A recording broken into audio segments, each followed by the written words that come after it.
My boyfriend joked that I should compete for his attention with his female friends while I paid his rent, so I walked away and let him face the fallout. Female, 25 here, and I've been supporting my boyfriend for a while now. We've been together for over 4 years without any breaks or issues between us.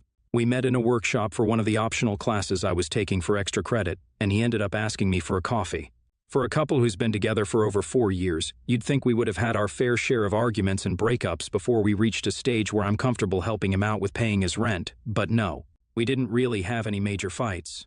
I wasn't supporting him from the start, as we both had decent jobs right off the bat after graduation, but 2 years in, he said he wanted to follow his dream and pursue independent media. I wanted him to be happy with the work he did, so I told him he should go after his dream and not worry about how things will work out. In the beginning, it was still okay because he had savings and a plan, but pretty soon it was evident that the company he was trying to establish would take more time to turn in profits.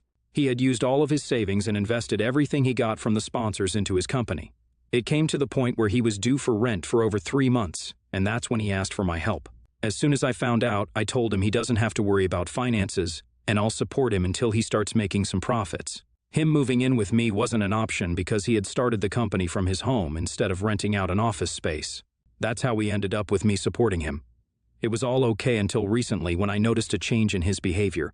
His workouts are extending day by day, and on more than one occasion we've gone for a week without talking, texting, or seeing each other. As much as I understand being engrossed in one's work is important, I do think that a healthy work-life balance is important in a relationship. So last Saturday, I took an early day off and went over to his office, in the hopes that I'll be able to get him away from his desk and get some fresh air. I rang the bell and one of his friends let me in. They're all in the same field and he had hired his friends to work for him as freelancers. She made a face after seeing me and it put me on edge. That's how things started going downhill. When I saw my boyfriend, I asked him to wrap up his work for the day so we could go out. Keep in mind, at this point, we've gone for 5 days without seeing or talking to each other. It was the least of my expectations from a boyfriend, and he did say he'd be done in 30 minutes, so I decided to hang around and wait for him. But when he was about to get up to go, his friend came over and asked him where he was going. He told her he was heading out, but she stopped him by saying he needs to put in the same hours as them, and as a boss, he shouldn't leave first. Of course, it was all playful jest, and we all knew he could have left as he's the owner, but then he said if she wants his company so badly, maybe he'll stick around for a while longer. I was flabbergasted to hear him give up so easily and not consider how I'd feel about his actions. Instead of losing my mind over this whole situation, I told him politely that we haven't spent any time together, and as he's already wrapped up his work, we should go out and enjoy ourselves. At this, he commented that he's liking the attention he was getting, and maybe I should compete for his attention with his female friends. Of course, I knew it was a joke, but I wasn't in the mood for anything funny, and the way he asked me to compete when I'm his girlfriend rubbed me the wrong way. So I took my bag and told him he can enjoy his time with his friends while I go and have the fun I deserve after slaving for the entire week just to pay up his rent. I thought he'd follow me after I walked out, but he didn't come. In fact, all I got was a text from him saying how I behaved was rude and disrespectful in front of his friends, and that I shouldn't have done that. He didn't even mention how he behaved. I was so furious that he'd actually be so ignorant of my feelings and the state of our relationship that I am now rethinking everything. After the weekend fiasco, I decided that I don't want a man in my life who depends on me for almost everything in his life and yet chooses to put me second in front of his friend's circle. So I called the landlord and told them that I wouldn't be paying the rent for his apartment, and he was free to ask the people living there to evict me. I didn't think the landlord would take action so fast, but today I received a text from my boyfriend asking me why haven't I paid his rent, and why is the landlord at his apartment serving a notice of eviction. He called me a few times too, but I didn't pick up and eventually blocked him from everywhere. He wanted me to play his little games, but instead, I chose to let his friends win and walk away. Now, by the number of texts and calls I've gotten in the past 4 hours, it's clear that his life is falling apart, and he has no way to save it. He depended on me too much and underestimated how far I can go when I'm detached from a relationship. Of course, all of this is taking a mental toll on me too, and now that the deed is done, I'm second-guessing how I went about handling the whole situation. I'm rethinking whether I should have just talked it out like adults, but I'm still very much pissed at how flippantly he behaved the last time I saw him. So, I wanted an outside opinion on this matter. Am I the a-hole here for essentially ruining his career and his life, or is he the real a-hole who treated me wrong here? Update 1. I've heard people say before that you'll see someone's true colors when they're at their lowest and struggling. And it is so true because I didn't think my boyfriend was capable of going as far as to frighten me with physical violence. He came over to my apartment last night after a week of me ignoring all his texts and calls. I had the security chain on the door, so I didn't open the door completely, and after he tried to force his way inside, I left the chain closed. He demanded an explanation on why I'd cut off the payments for his apartment's rent without telling him first, and why am I behaving like a child? There was irony in being called childish by someone who was choosing physical violence over civil talk. Anyway, I told him I have nothing to explain to him. He is the one who wanted me to compete for his attention, but I chose to walk away from not being treated the way I deserve. It's his fault for not valuing what he had and not appreciating how much of a help I was in his life.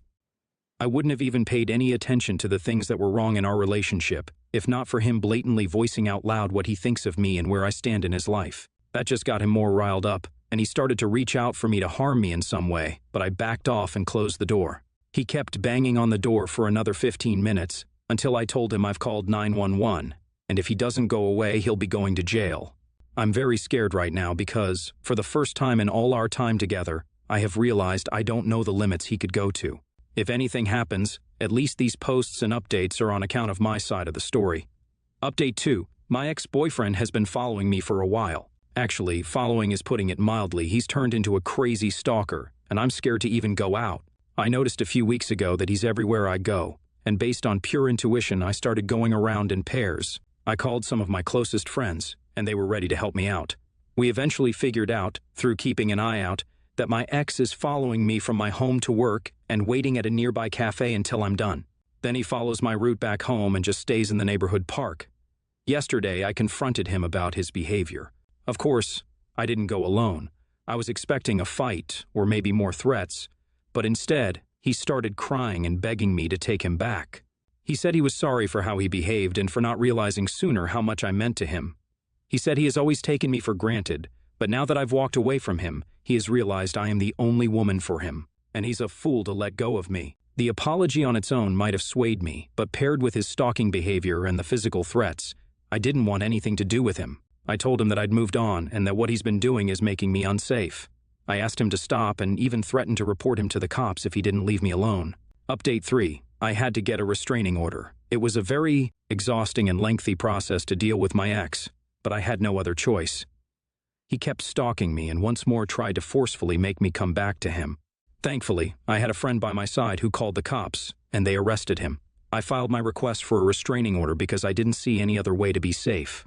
I'm also going to change my apartment and try my best to keep it a secret from him. I wanted to leave this quick update here because so many of you were worried about me in the comments and the DMs. I'm alright, and for now it seems like my ex is behaving himself. He got bailed out by someone and hasn't shown up anywhere near me, so I think that's a good start, but I'll still be very careful. NTA. You're not the a-hole. Your boyfriend sounds incredibly immature, and he needed his ass to be dumped to realize what's important in life. But you can do a lot better than him. You're still young, so don't waste your energy on people who don't deserve it. NTA. OP is not the a-hole for making the boyfriend realize who exactly he's playing with. I think your mistake was supporting him financially and letting him believe that just because you're dating, he could do anything. But better late than never. What you did was the right thing, and if I was in your place, I would have done the same thing. I am the drama this week.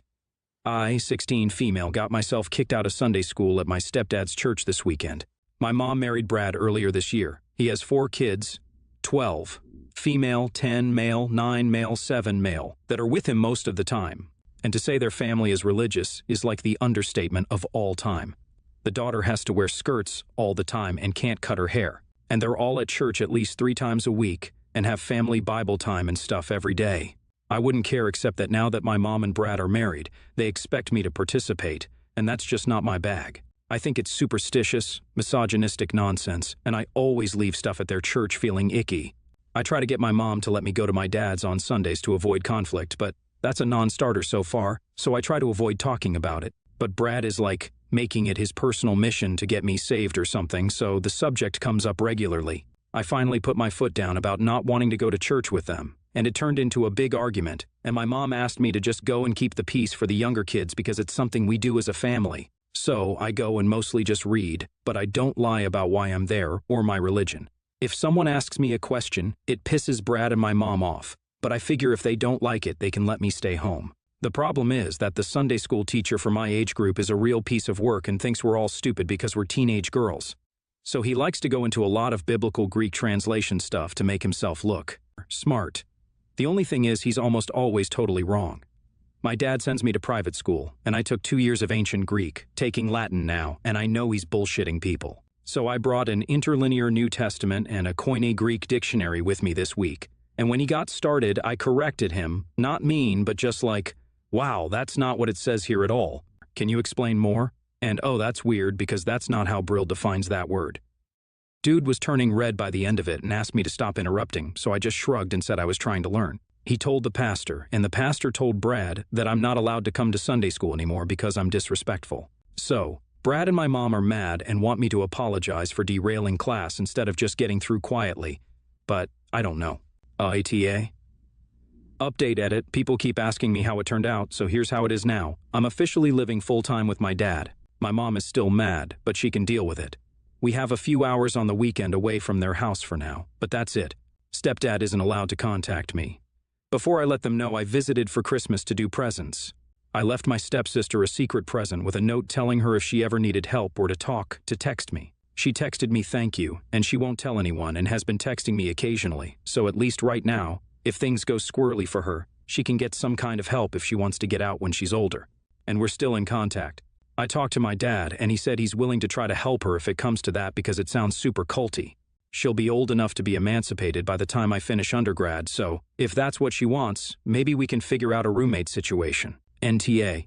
Brad is way out of line trying to force his religion on you, and your mom is also TA for trying to coerce you into going to his church to keep the peace. Can you talk to your father about it and ask him to intervene on your behalf?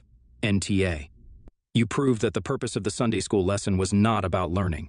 If it were, the teacher would have been happy to have a discussion with you. The adults who are trying to force you to attend and agree with something that you don't believe in don't respect your opinions. Yeah, expect you should respect theirs. That's not how respect works.